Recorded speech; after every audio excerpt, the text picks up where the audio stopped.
Ok, como les dije, estamos en la doctrina de Cristo, estamos en medio de doctrinas que son claves y cardinales para la vida cristiana. Cuando hablamos de doctrinas claves y cardinales, nos estamos refiriendo a doctrinas que de un momento importante en la historia se convirtieron en cruciales para la vida de la iglesia. Son doctrinas en las cuales uno no puede de una manera u otra negociar porque son doctrinas cardinales. Y una de esas es la doctrina de Cristo. Como vimos la semana pasada, si usted no tiene un correcto entendimiento de quién es Jesucristo y de lo que Él vino a hacer, usted puede terminar en un lugar completamente erróneo, herético y falso. ¿Ok? Entonces, cuando hablamos de la doctrina de Cristo, estamos hablando de la persona, la obra de Cristo. Y vimos la semana pasada, empezamos hablando de una persona, dos naturalezas. ¿Lo recuerdan? Una persona, dos naturalezas. Dios, dos naturalezas. Dios hombre, Dios encarnado y hombre completamente, la persona de Cristo. En otras palabras, Cristo es completamente hombre y Cristo es completamente Dios.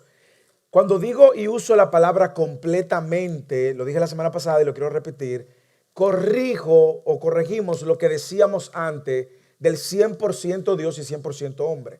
Cuando decimos 100%, no está mal el concepto 100%. Sin embargo, quiero hacer la corrección de que el 100% establece un número que puede limitarse o puede expandirse. Y un número, lo ideal sería decir infinitamente hombre, infinitamente Dios.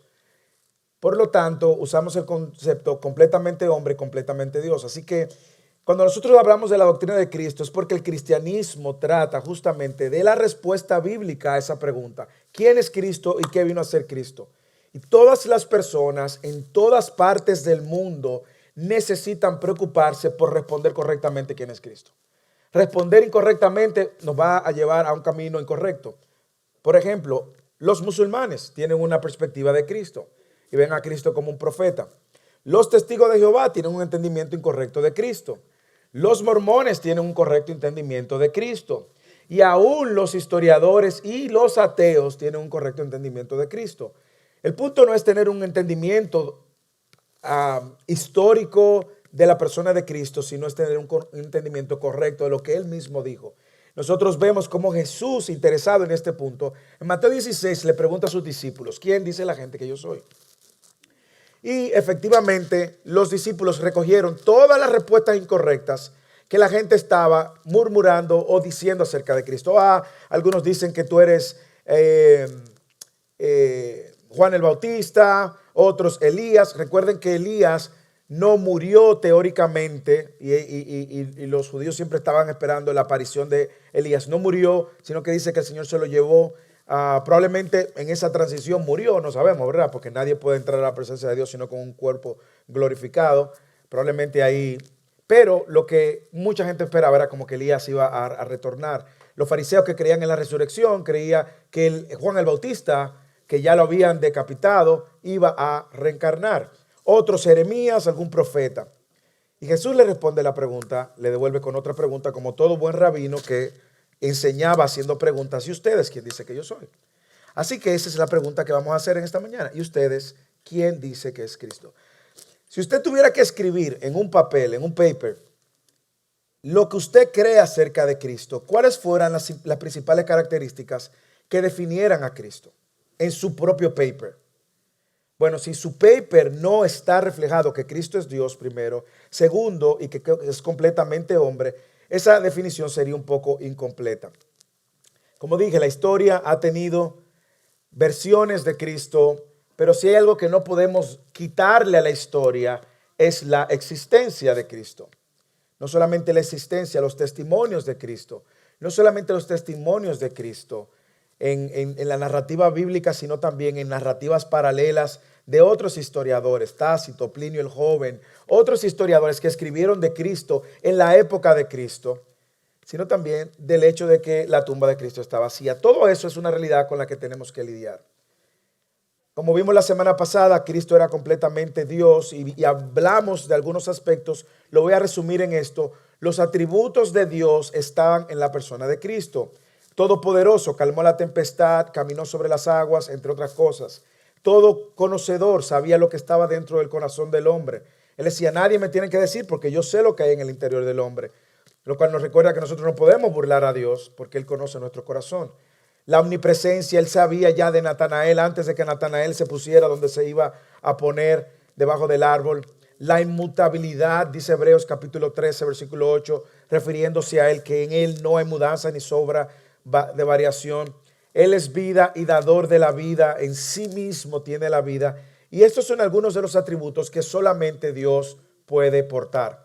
Cuando vimos los atributos de Dios como doctrina, recuerden que vimos dos tipos de atributos. Los comunicables, que son los que Dios nos ha permitido a nosotros recibir cuando su imagen fue estampada en nosotros. Cuando fuimos creados a la imagen de Dios, Él estampó aspectos de sus atributos que están en el hombre y que ahora, tristemente, por causa del pecado, imperfecto. Por ejemplo, amar. Solamente la idea del amor nace del carácter de Dios. Claro, nosotros hemos distorsionado la definición de amor y cada vez más la sociedad lo está distorsionando más, al punto de que solamente tú me amas si tú estás de acuerdo conmigo, lo cual eso no es amor, lo sabemos. Segundo, la justicia, ese sentido de justicia que muchas veces nosotros tenemos, como el pecado también lo ha ido distorsionando, pero esa justicia viene de un Dios que es completamente justo. La misericordia, la compasión, entre otros, son atributos que Dios, cuando estampó su imagen, permitió que el hombre pudiera portar. Ahora, hay atributos que solo Dios y Dios puede portar y son estos atributos que vemos en Cristo y en el Espíritu Santo, como vimos en las doctrinas pasadas. Cuando veamos la doctrina del Espíritu Santo, después de la doctrina de la salvación, vamos a revisitar los atributos de Dios en la persona del Espíritu Santo, pero eso nos espera más adelante. De lo que vimos la semana pasada también y que luego terminamos aquí fue el tema de la humanidad. Y la pregunta es, ¿cómo Dios pudo volverse hombre? ¿Cómo Dios pudo tomar forma de siervo? Y ese término encarnación, dijimos la semana pasada, no es un término que aparece en las Escrituras. Lo que sí aparece en las Escrituras es lo que dice Juan capítulo 1, versículo 18. ¿Cómo dice? El versículo 14. El primero que lo encuentre. Mateo, Marcos, Lucas, Juan. 1:14. Primero que lo encuentre. Excelente.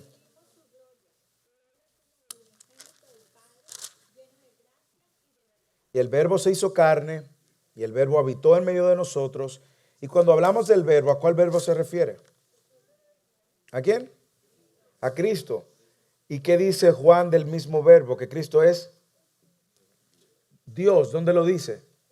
1:1. En el principio existía el verbo y el verbo estaba con Dios y el verbo era Dios. Es decir, verbo igual a Dios. Y ahora el verbo se hace carne. Entonces estamos viendo cómo Dios se hizo carne. Es lo que está diciendo Juan en el primer capítulo. Y como nosotros vimos la semana pasada, es la encarnación de Cristo la que permite ahora que Cristo sea nuestro representante. Ese representante que vivió y obedeció como Adán en Génesis no obedeció. Y ahora Él es quien toma nuestro lugar en la cruz. Y todo eso lo vamos a ver más adelante. Ahora bien, algo que vimos la semana pasada, que el Antiguo Testamento, la idea de la encarnación de Cristo no es una idea nueva, ¿ok? No es algo nuevo. Vimos la semana pasada, y de él tiró una pregunta ahí difícil la semana pasada, pero vimos la semana pasada cómo el profeta Isaías ya había considerado que ese Cristo, ese Mesías, iba a tener atributos no comunicables, es decir, iba a tener los atributos que solamente Dios puede tener, pero que ese Mesías también iba a ser un niño que iba a llamarse de cierta manera. Isaías capítulo 9, versículo 6. Vamos a buscarlo, que es un texto que usamos mucho en diciembre, nos encanta.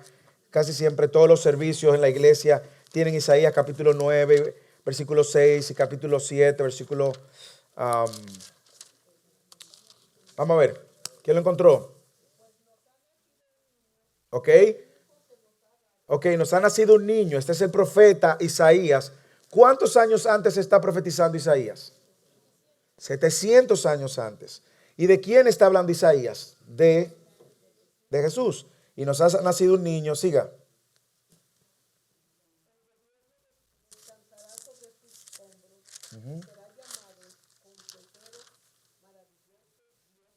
Dios poderoso. Espera. Ese niño que nos ha nacido, humanamente ha nacido, no es un ser espiritual solamente, no es un ángel, es un niño que va a nacer. Se le va a llamar ¿cómo? Dios poderoso. ¿Qué más? Padre bueno, Padre eterno, príncipe de paz. Usted ve cómo Isaías en su profecía considera el niño, que claro, no se quedó niño. Si usted se quedó adorando al niño Jesús en la cuna, usted está idolatrando, usted lo sabe. El niño de la cuna. Si usted tiene un niño Jesús a quien usted idolatra y le pide oración, usted está en pura idolatría porque Jesús no se quedó siendo niño. Lo sabemos, ¿verdad? Pero ese niño iba luego a ser reconocido con los atributos que solamente Dios iba a poder tener. Dios poderoso, Padre eterno, la soberanía sobre sus hombros también. ¿Qué dice Isaías 7:14?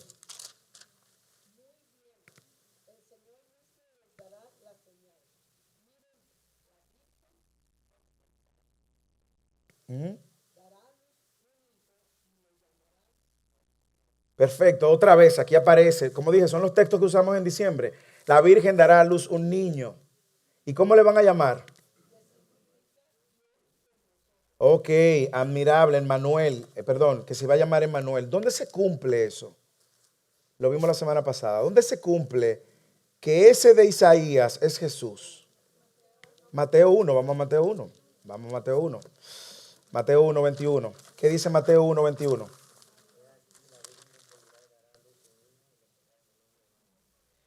El 23.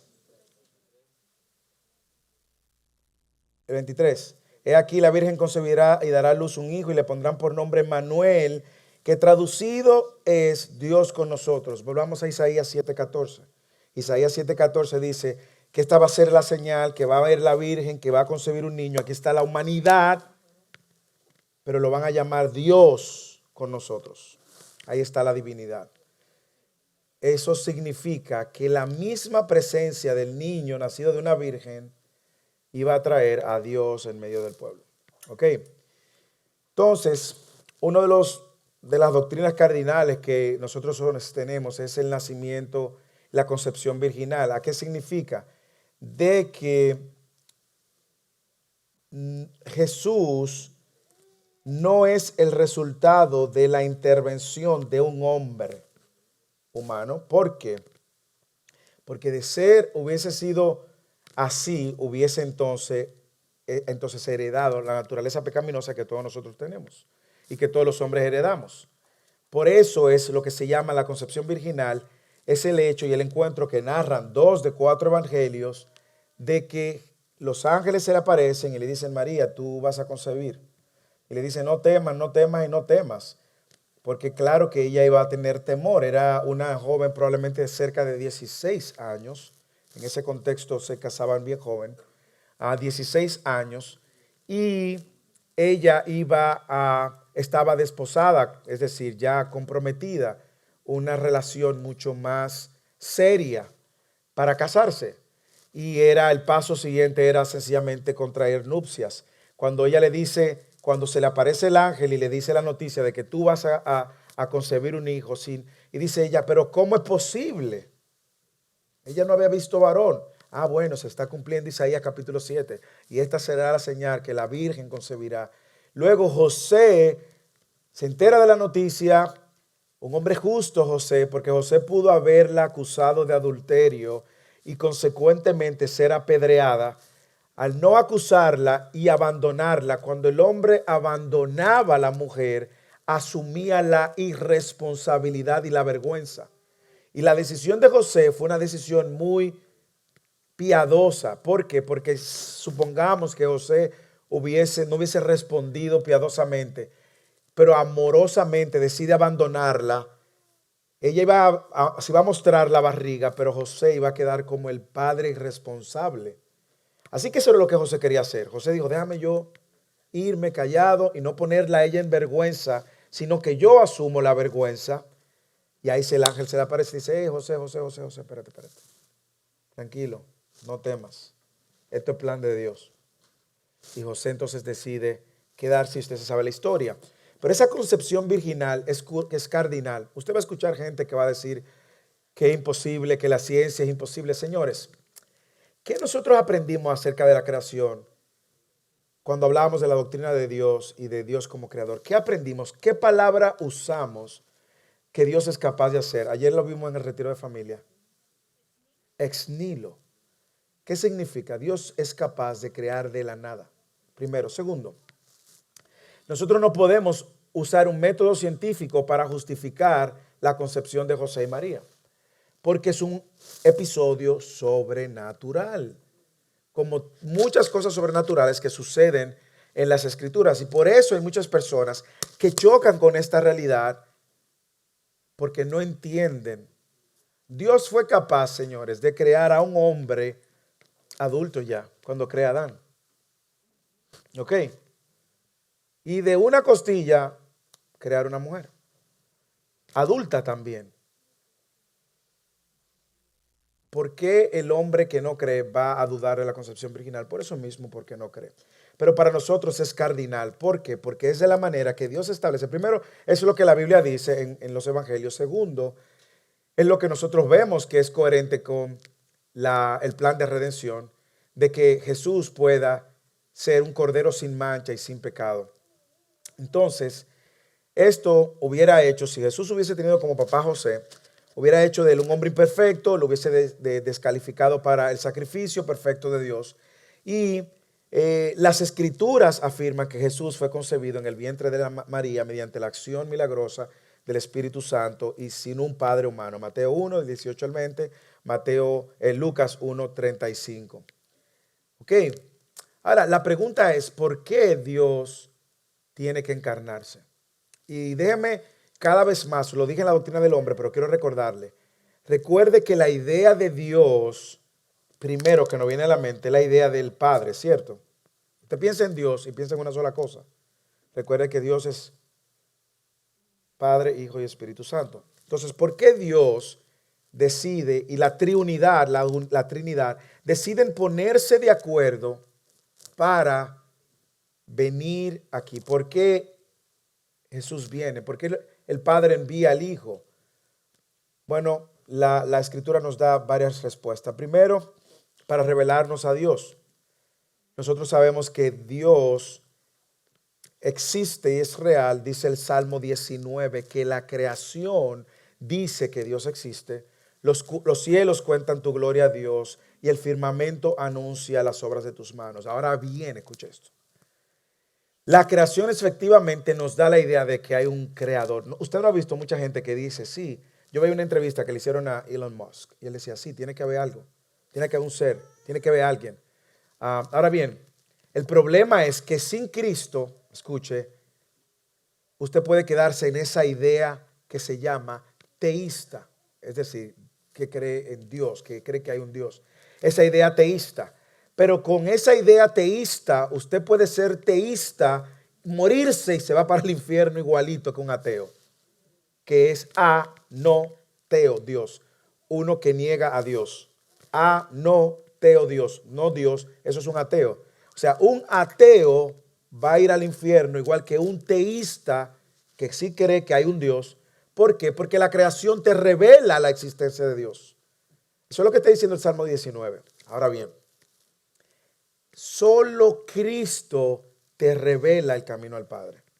¿Entienden? Y una de las razones por lo cual Cristo vino era para revelarnos al Padre. En otras palabras, sin Jesucristo no hay manera de llegar al correcto Dios. ¿Ok?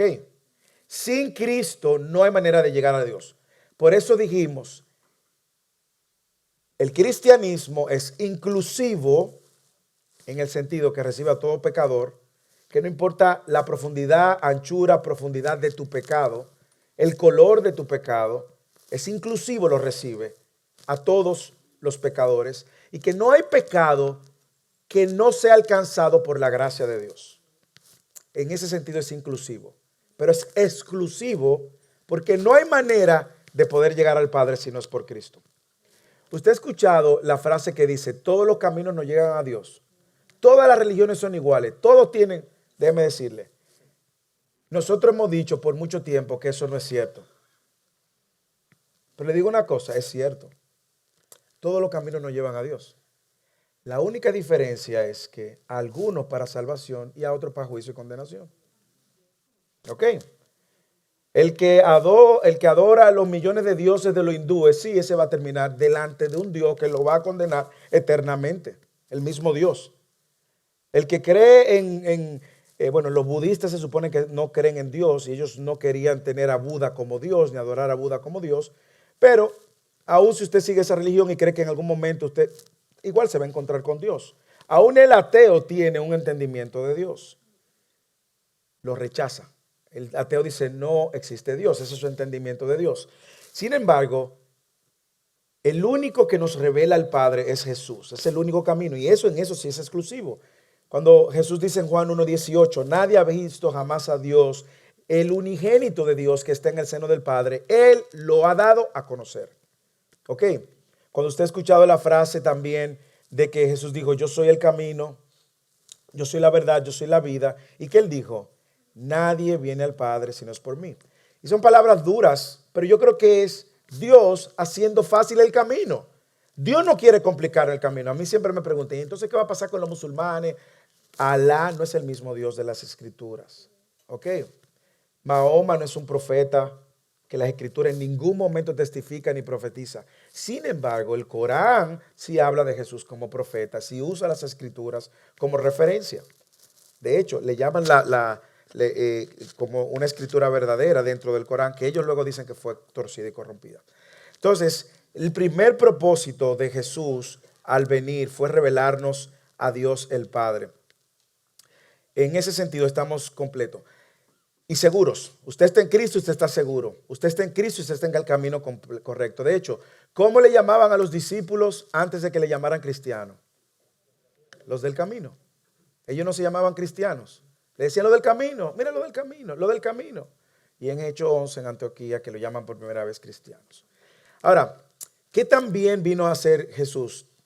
A proveernos un ejemplo de vida. Él es una referencia ahora. Por lo tanto, si yo soy cristiano, yo no vivo la vida cristiana en mis propias normas. Yo no puedo customizar mi fe. Ok, la fe no es customizable. Yo no puedo vivir de acuerdo a como yo quiero. Yo no puedo tener mi propia versión de Dios. Usted tiene su propia versión de Dios y puede terminar en el infierno, ok. Sépalo. Por eso Dios se reveló, para que usted tenga la única versión de Dios. Entonces, yo no puedo venir a Dios en mis términos. Yo vengo a Dios en sus términos. Yo no me relaciono con Dios en mis términos. Yo me relaciono con Dios en sus términos. Por lo tanto, yo como cristiano no vivo la vida cristiana en mis términos. Yo vivo la vida cristiana en sus términos. Y uno de los propósitos de la segunda venida de Cristo fue dejarnos un modelo. Primera de Pedro, que lo vimos hace una semana. Porque para este propósito ustedes han sido llamados. ¿Se está hablando cristianos? Pues también Cristo sufrió por ustedes, dejándoles ejemplo para que sigan sus pasos. Es decir, Cristo es una referencia de vida, de sufrimiento y si es necesario de muerte. Porque cuando a Pedro lo van a matar, él dice, no me crucifiquen como Cristo.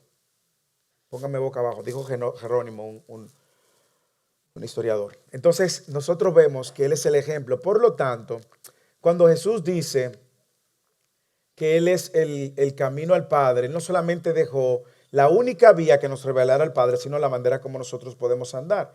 No es por eso que Pablo ora continuamente en Colosenses 1:6, Colosenses 1:9, Filipenses 1:9, Efesios 2:14, que ora para que nosotros crezcamos en nuestro entendimiento. ¿Y qué dice en el 1:9 de Colosenses? De manera que vivamos de una manera digna en el Señor. Por lo tanto, la fe cristiana se vive coherentemente con la obra que Cristo ha hecho en nosotros. Por eso en Antioquía, como yo les dije una vez, los de Antioquía eran medio burladores. Ellos se burlaban de todo el mundo. Le buscaban un nombre. Y cuando el término cristiano aparece varias veces en la Escritura, la mayoría de las veces, aparece 3 veces primero, aparece de manera despectiva. ¿Ok? Y luego los discípulos en los primeros siglos tomaron eso despectivo y lo usaron a su favor. Pero era de manera despectiva. ¿Por qué? Porque en Antioquía ellos decían, esta gente camina como Cristo, hablan como Cristo, se comportan como Cristo, toman decisiones como Cristo. Ustedes lo que son pequeños cristos. Ustedes lo que son cristianos. Y yo creo que si nosotros tuviéramos hoy en Antioquía, en esa temporada, pero viviendo la fe que vivimos hoy, yo me pregunto si la gente de Antioquía pudiera llamarnos cristianos. Si por la manera como nosotros nos relacionamos, la manera como perdonamos, la manera como tratamos al prójimo, la manera como levantamos al caído, restauramos al otro, la manera como servimos, la manera como somos servidos, la manera como somos confrontados. Si la manera como nosotros vivimos, si nosotros tuviéramos que transportarnos en una máquina del tiempo a Antioquía, yo me pregunto si ellos dijeran, óyeme, pero estos son pequeños Cristos. Ayer en el retiro de pareja hablábamos de la importancia del domingo. Y cómo prepararnos para el domingo. ¿Y por qué es importante? Desde el sábado, poner tu corazón en sintonía. Porque el domingo, no el día per se, sino la reunión de los cristianos, es especial. Es especial.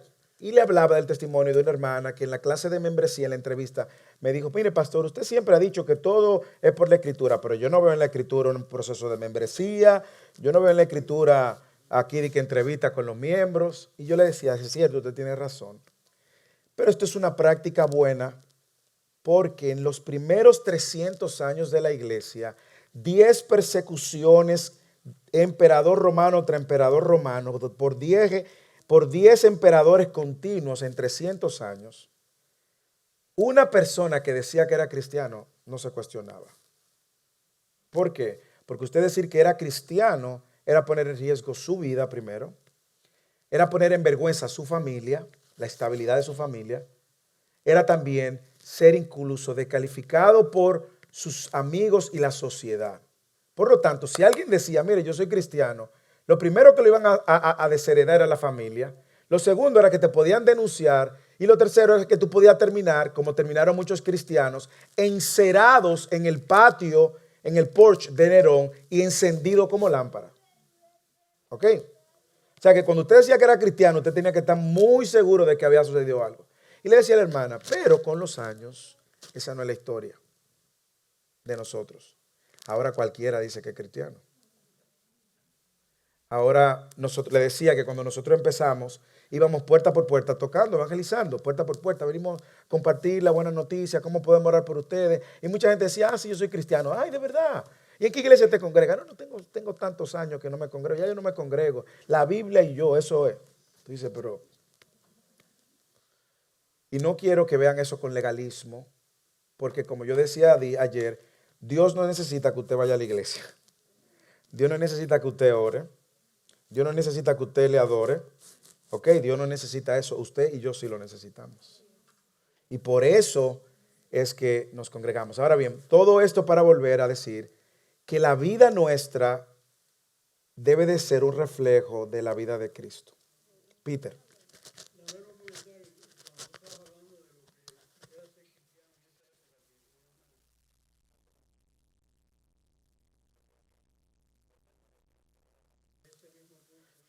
Muy buen punto. Sí, es cierto. Estamos llegando a un punto donde usted tiene una de dos opciones. O usted diluye el cristianismo y se moldea a las corrientes de pensamiento de este mundo.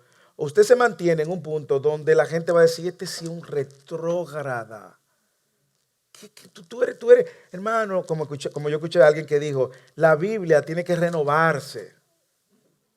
Digo yo, ¿cómo así? ¿Cómo que la Biblia hay que hacerle un update? No, porque es que no estamos viviendo los mismos tiempos. Espérese, que usted no entendió que el Señor dijo que el cielo y la tierra pasarán, pero su palabra no pasará. O sea, todo lo demás va a pasar. Esto se mantiene firme y descansa sobre el carácter inmutable de Dios. Por ejemplo, tú como cubano, ¿verdad? y en algunos círculos comunistas también, ser cristiano traía consigo cierta hostilidad de parte del gobierno y del sistema. Todavía es así. En China comunista existe lo que se llama la iglesia underground. Literalmente son cristianos que están underground, que no pueden públicamente adorar al Señor. Y nosotros vivimos, nacimos, crecimos y probablemente vamos a morir, no sabemos, en una nación o naciones donde tenemos la libertad de adorar a Dios. Ya se está empezando a ver, claro.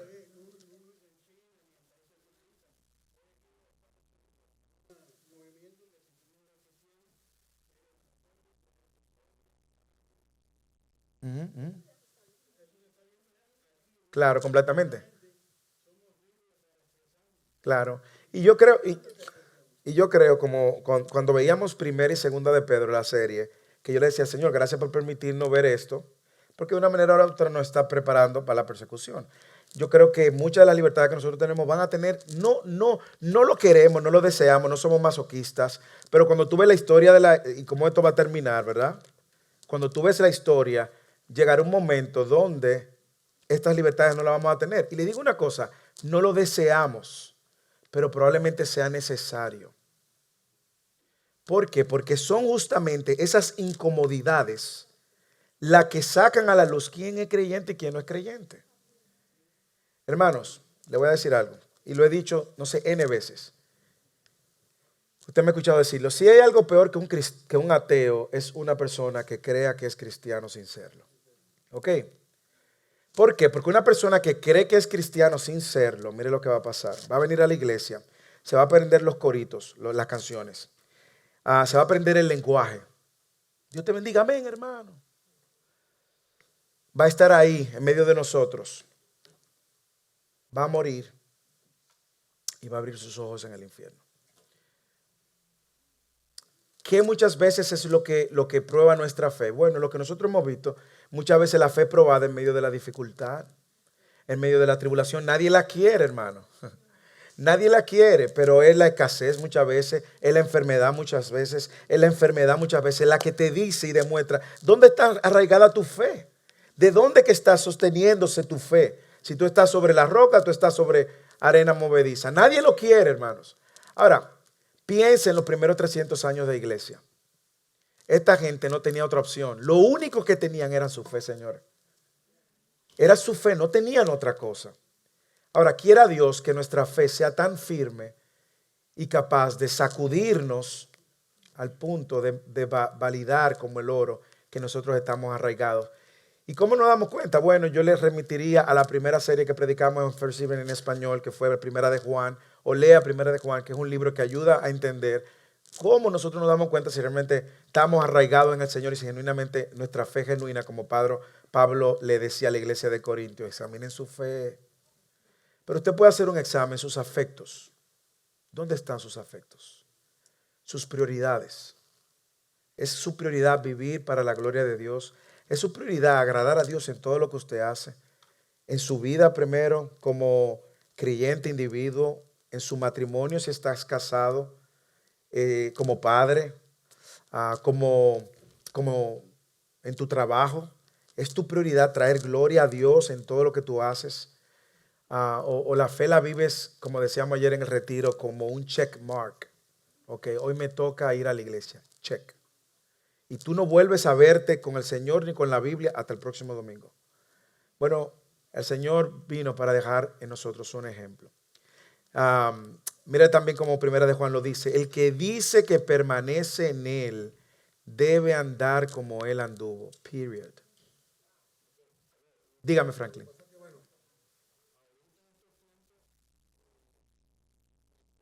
La iglesia cristiana callando, pero en ese no callar hay hay muchas personas, pastores bueno, probablemente lean la Biblia o la iglesia, entonces hay muchos cristianos, ellos dicen que son cristianos y tienen sus programas, o sea, es la que más ahorita, queriendo no callar, tienen muchos programas. Entiendo lo que tú ¿Y dices. qué pasa? En esos programas Sí. y en esas grandes iglesias hay muchos que no es cristiano. rechazo a una persona que de repente es un familiar de uno, simplemente un familiar. Uno le dice, no, que yo soy cristiano, caramba. Pero tú no ves a fulanito que tiene 10, 15 guardaespaldas. O sea, esas son cosas que uno vive a diario. Entonces, eso... Claro. Por eso yo creo que el sermón de Segunda de Pedro, capítulo 2, que vimos completo, habla justamente de los falsos cristianos, los falsos pastores, los falsos maestros y los falsos apóstoles. Y hablábamos también de la importancia de conocer lo verdadero para poder identificar a lo falso. De la única manera, ayer me hablaba un hermano y me decía que él era parte de una iglesia de apóstoles, súper ungidos, que tienen súper escuderos, y que le llevó una pareja de amigos para presentárselo al apóstol. Y él, que era miembro de la iglesia, no pudo llegar donde el apóstol con sus amigos que quería presentárselo. Y tristemente, eso puede generar un resentimiento en una persona que genuinamente está buscando al Señor. Ahora, como nosotros hemos visto, así como desde el día 1 de la iglesia ha existido la persecución, desde el día no sé cuál de la creación ha existido, no digo no sé cuál, porque cuando Adán y Eva fueron tentados, no sé cuál día después de la creación sucedió eso. Yo sé que no sucedió de una vez, pero desde el principio de la creación la palabra de Dios ha sido atacada y han tratado de manipular la palabra de Dios. Y esa es la verdad, cuando tú encuentras gente que tuerce la palabra de Dios. De hecho, eso es lo que vamos a ver hoy en el sermón de hoy. En el sermón de hoy, no se lo voy a dar el sermón de hoy, pero uno de los puntos tiene que ver con estos que torcían la verdad, la del apóstol Pablo y el resto de las escrituras. Gente que está torciendo la verdad, van a existir siempre. Ok, tercer aspecto por el cual Cristo vino, para proveer un sacrificio efectivo por el pecado. Ok, sin la encarnación de Cristo, sin Dios haciéndose hombre, no tuviéramos un Salvador.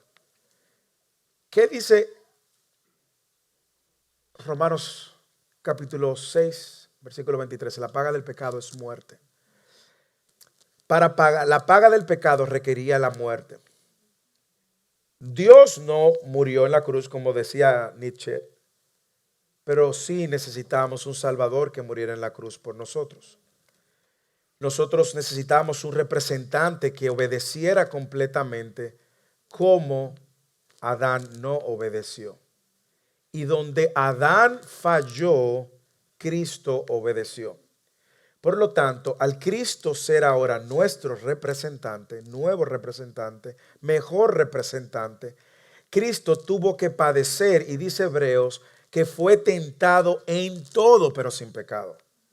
Por eso Hebreos capítulo 4 dice, no solamente eso, tenemos un sumo sacerdote, que vamos a ver eso más adelante cuando hablemos de los oficios de Cristo, un sumo sacerdote que se compadece, que conoce su lucha, que conoce su tentación. Por eso es, una de las cosas que a mí me encanta, que luego el versículo dice, por tanto, entremos confiadamente al trono de la gracia, para que encontremos ahí oportuno socorro y la ayuda necesaria. En otras palabras, primero, nosotros no hay pecado en nuestras vidas que cometamos o que hemos cometido que Dios no se consciente.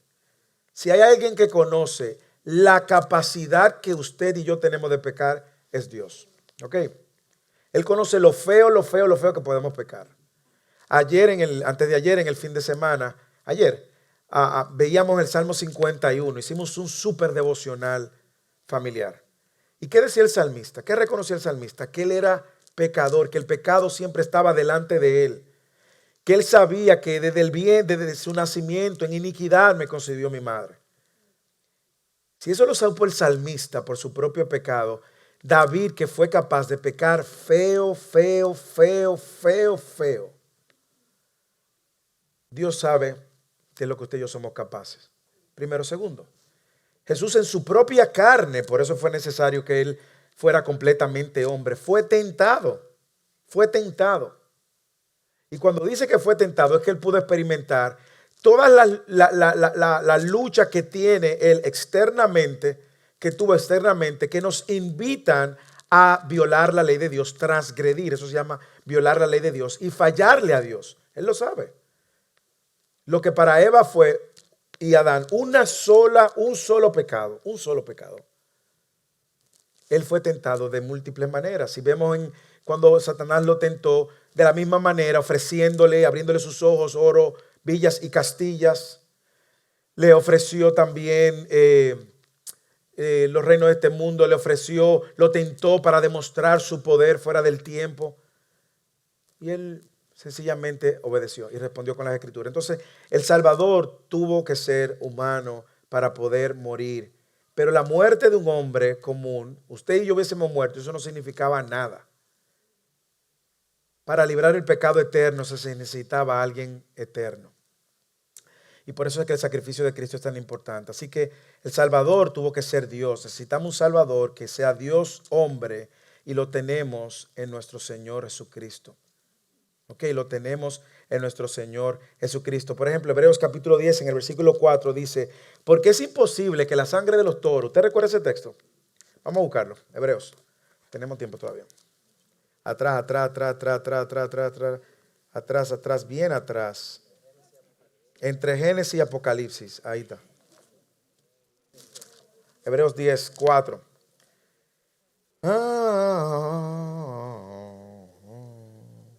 Ok, vamos al 1.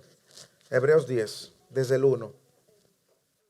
Dice, pues ya que la ley solo tiene la sombra de los bienes futuros y no la forma misma de las cosas, nunca puede, por los mismos sacrificios que ellos ofrecen continuamente, año tras año, escucha, aquí está la palabra, hacer perfecto a nosotros, a los que se acercan. De otra manera, no habría cesado de ofrecerse, ya que los adoradores, una vez purificados, no tendrían ya más conciencia de pecado.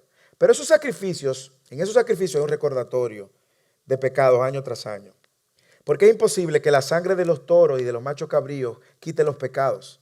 Por lo cual, al entrar Él en el mundo, aquí está la encarnación, otra vez, versículo 5, al entrar Él en el mundo, dice, sacrificio y ofrenda no has querido, pero un cuerpo has preparado para mí. Ese es el Salmo, creo que 40, que le está citando. Entonces, holocausto y sacrificios por el pecado no te ha complacido. Entonces dije, he aquí, yo he venido en el rollo del libro está escrito de mí para hacer, oh Dios, tu voluntad. Habiendo dicho arriba, sacrificios y ofrendas y holocaustos y sacrificios por el pecado, no has querido ni en ellos te has complacido, los cuales se ofrecen según la ley. Entonces dijo, he aquí, yo he venido para hacer tu voluntad. Él quita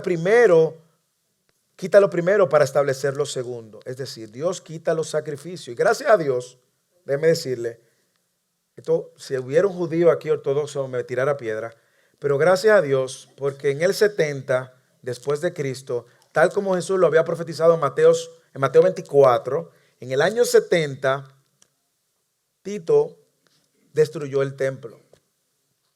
Ok, y lo único que queda es un muro, donde va la gente ahí, que usted lo ve, que ponen papelito. Eso es lo único que queda. Gracias a Dios que en el año 70 se fue, porque si el templo existiera, todavía estuvieran sacrificando toro ahí. Y él dice, versículo 10, pero esta voluntad hemos sido santificados mediante la ofrenda del cuerpo de Jesucristo, una vez y para siempre. Hermano. Una vez y para siempre. Una vez y para siempre. ¿Usted sabe lo que significa para siempre ahí, en el original? Para siempre. No hay otra, no lo rebusquemos. ¿Usted sabe lo que significa eso? Que cualquier religión que antepone el sacrificio delante de la gracia de Dios es una falsa religión. Si usted tiene que hacer cosas para presentarse justificado delante de Dios, eso es una falsa religión. ¿Ok? Entonces, nosotros vemos que Cristo vino a ser nuestro representante. Cristo vino a mostrarnos el camino, un modelo también, revelarnos al Padre, mostrarnos un ejemplo de su vida y también proveer un sacrificio expiatorio. Hermanos, y ahí sobre esa verdad descansa la obra del Evangelio. Cuando Cristo, el Cordero sin mancha, va a la cruz, está representando a los pecadores como usted y como yo, que merecíamos la condenación. Usted no es bueno, yo no soy bueno. Usted no es merecedor de nada de parte de Dios. Usted lo sabe. Si no es por Cristo, usted lo único que merece es condenación eterna. Pero gracias a Dios por Cristo. Y cuando Cristo va a la cruz, hermanos, yo no sé si hay una mejor noticia sobre la tierra que pueda conmover y sacudir su corazón. Es que Cristo toma mi lugar ahí en la cruz. ¿Hace cuántos minutos usted pecó? Segundo, ¿verdad? Estaba criticando al pastor. Sí, porque tú ahí sentado, yo no te he visto pecando, nada más te he visto mirando. Pero está bien, tus pecados han sido perdonados. Y te perdono también. Cuando Cristo va a la cruz, hermanos, y esto es lo más glorioso de la obra de Cristo, es que Cristo, al tomar nuestro lugar, está también recibiendo toda la ira de Dios, como dice Isaías 53:10, toda la ira de Dios, hermanos, para que ahora los que creen en Él estén debajo de su gracia. Usted sabe que no hay manera humana en que usted pueda lograr eso. Por eso es que rechazar a Cristo, rechazar la obra de Cristo, lo deja a usted sin esperanza. No hay nada. Cuando usted rechaza a Cristo abiertamente, usted está diciendo, no me interesa, yo sigo mi vida y un día yo le voy a dar cuenta a Dios de mi propia vida y eso está bien. Usted no sabe lo que está diciendo. Es que toda la ira que le cayó a Cristo va a caer sobre usted eternamente. Hermanos, qué buena noticia es saber que el sacrificio de Cristo por el pecado es efectivo. Por eso yo puedo acercarme a Él confiadamente, hermanos. Eso es glorioso. Yo puedo acercarme a Él, yo puedo correr donde Él y decirle, Señor, aquí estoy, te fallé, pero yo creo que tu pecado, tu muerte en la cruz me limpia, me redime. Y como hemos dicho, eso no me da una licencia para pecar y vivir. No. Si yo estoy pecando y disfrutando el pecado, debo de revisar mi vida. Dice Pablo a 1 Corintios. Mariale y luego Paula.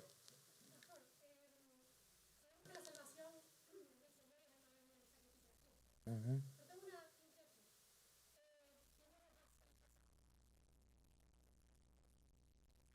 Uh-huh. Uh-huh.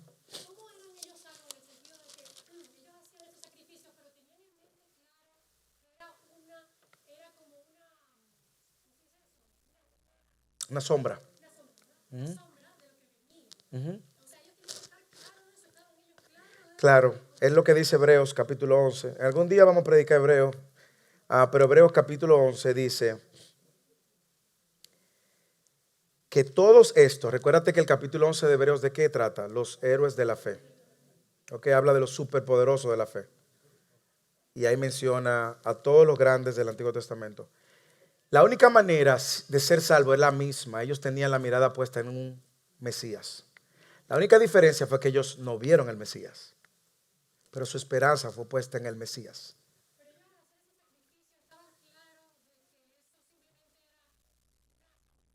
Bueno, sí, ellos sabían que iba a venir uno que lo iba a libertar.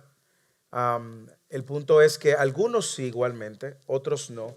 Y una vez más, aquí entra la gracia de Dios. Algunos, ¿qué fue lo que pasó con los fariseos, por ejemplo? Con los fariseos, ¿qué fue lo que pasó? Trataron de proteger tanto esos rituales que crean el Mishnah, un libro de 1000 páginas. Y crean el Mishnah como si fueran una protección a la ley para que el pueblo no pecara la ley, sino que al ir a través del Mishnah se alejara de pecar contra la ley y así no traer juicio contra ellos de parte de Dios. Pero en eso se alejaron de la ley y del espíritu de la ley, terminaron siendo lo que son, fariseos. Aunque el fariseo inicialmente lo hizo por motivaciones correctas, a través de los años se terminó desviando. Ahora bien, dos cosas, déjame decirte. Sí, una era una redención colectiva, era un trato especial de Dios con el pueblo. Dios demandaba esos sacrificios y recuerda que había un representante que era el sumo sacerdote. Ese sumo sacerdote presentaba primero expiación por él para limpiar sus pecados. Ese sumo sacerdote luego entraba con una soga, con unas campanitas y él se presentaba y era el único que tenía acceso a la presencia de Dios. Y él era un intercesor entre el pueblo y Dios. y él presentaba una vez al año sacrificio por el pueblo. Si el sumo sacerdote subía el incienso y la ofrenda, salía con vida, Dios le perdonó los pecados del año y tenían que volver el año que viene. Ese era el trato anual. Si ellos sabían completamente de que eso era una sombra, no estoy seguro. Ahora, ellos sí tenían una esperanza en un Mesías que lo iba a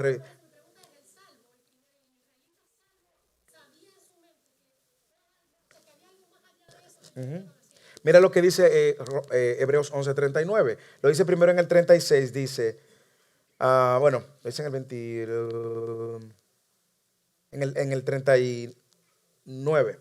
Y todos estos, refiriéndose a lo de el capítulo 11, de los héroes de la fe, habiendo obtenido aprobación por su fe, no recibieron la promesa. ¿Cuál promesa? La del versículo 13.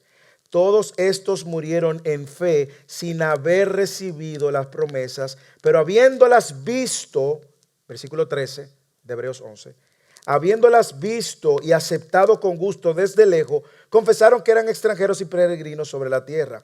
Y luego cuando viene el 39 dice, ellos aceptaron la aprobación porque tenían la fe puesta en esas promesas, pero no la recibieron. ¿Y qué dice el 40? Porque Dios había provisto algo mejor para nosotros, a fin de que ellos no fueran hechos perfectos sin nosotros. Es decir, nosotros sí vimos, bueno, creemos ya por el testimonio de esas promesas que se iban a cumplir solamente en Cristo. Ellos tuvieron fe y los que tuvieron fe en esas promesas fueron aprobados, dice Hebreos capítulo 11 en ese sentido. Ahora, el tema de la expiación era para limpiar sus pecados anualmente. Ahora tú y yo lo hacemos diariamente, cada momento entramos a la presencia del Señor y nos presentamos delante de Dios. Pero en ese momento, si el sumo sacerdote, la campanita dejaba de sonar, la soga era para zup, zup, porque falleció delante de la presencia de Dios. Entonces, muy buena tu pregunta. Paola.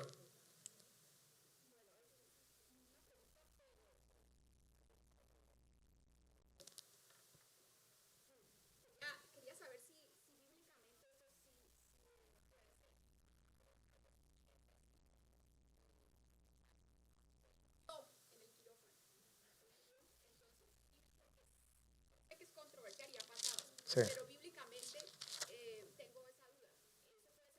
¿O no? Él murió cuando él salió del cuerpo, él vio a los cirujanos por 4 horas.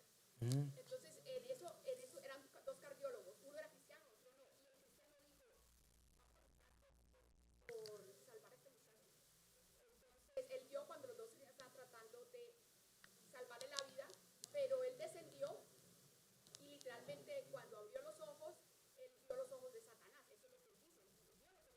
Cuando él vio los ojos del diablo, él le dijo, Dios, yo no he sido creyente, pero te pido que tengas misericordia de mí. El que estaba al lado era cristiano, el que le estaba tratando de salvar la vida. Y él se despertó y le comentó pues se sorprendió, pero él ya sabía que había sido Dios. Entonces, eso implica la soberanía de Dios. O sea, más allá Dios puede rescatar un alma que ya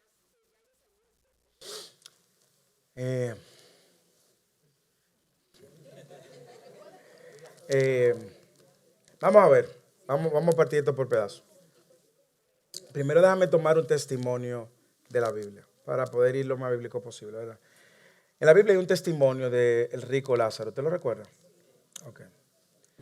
Y el rico Lázaro cuando muere, una de las cosas que le pide a aquel mendigo que estaba en el seno de Abraham era que lo dejara revivir para ir a hablarle a sus familiares para que no pasaran por eso. Y él dice, no, ellos tienen a Abraham y a los profetas. En pocas palabras, ellos tienen la escritura. Si no le hacen caso de Abraham ni a Moisés y a los profetas, perdón, no te van a hacer caso a un muerto o alguien que venga de la muerte. Mira, en ese sentido te quiero decir, si esa persona, ese cristiano cirujano, a la luz de esa experiencia, lo lleva a Cristo, yo no dudo que Cristo lo pueda salvar. Lo que yo estoy en contra es con el que crea de esa experiencia una doctrina o crea una serie de suposiciones. Empieza a decir, yo fui al infierno y vi a las mujeres con aretes y con pintura, y ahora ninguna mujer se puede poner ni pintura ni arete. Y ahí estaba, y vi a Michael Jackson sentado en la silla, y empiezan a crear una doctrina paralela por una experiencia que tuvieron. Nunca la experiencia puede estar por encima de la escritura. Ahora bien, si esa experiencia particular, ese testimonio particular no viene por el medio que Dios ha usado, probablemente esa persona hay que ver dónde terminan los años de su fe. Porque recuerda, muchas de las falsas herejías y muchas de las falsas religiones nacen de una experiencia. ¿Ok? ¿Ok? Elena de White y los adventistas. Los testigos de Jehová es una experiencia. Joseph Smith y los mormones es una experiencia.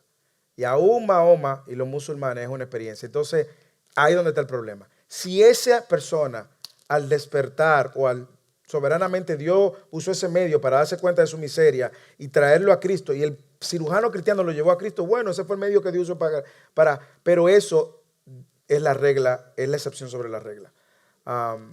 Si Dios tuvo misericordia hasta ese punto. Ahora, lo que usted no puede, no digo usted, no digo tú, una persona puede decir, yo voy a vivir la vida loca, esperando que cuando yo me muera yo tenga esa experiencia. El último chance, que me den el mismo último chance, ¿entiende? Entonces ahí es donde yo lo categorizo. Fernando, termino contigo.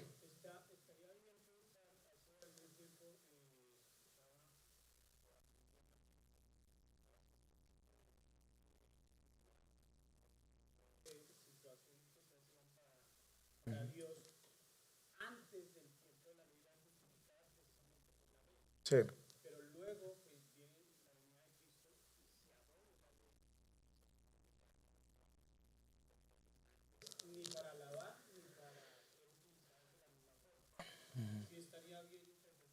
Ok, de todo lo que dijiste, lo único que me preocupa, me dice si eso funcionó en un tiempo y se abole. Lo único que me preocupa de lo que dices es la palabra abolir.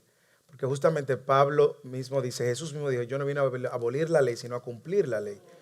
Entonces, en Romanos también tú ves que Pablo dice que la ley es el ayo, es decir, el tutor, el guía que nos lleva a Cristo. Porque la ley lo que nos recuerda es nuestra incapacidad de poder llenar el estándar de Dios y nuestra necesidad de uno que sí llenó el estándar de Dios. Entonces, y la ley no justifica a nadie. Ahora bien, la ley Dios la fue estableciendo y la establece para que ellos primero conocieran la santidad de Dios y también para que ellos se comportaran diferente a las demás naciones que eran paganas, idólatras y súper inmorales y todo lo demás. Y Dios le está diciendo, espérate, aquí hay otro estándar. Y Dios dio leyes sanitarias, es decir, de salud, leyes civiles y leyes de la relación con Dios. O sea, que tú ves que aún la ley misma se categorizaba. Y de ahí salieron 613 leyes, que solamente ha existido una persona que la ha podido cumplir y es Cristo.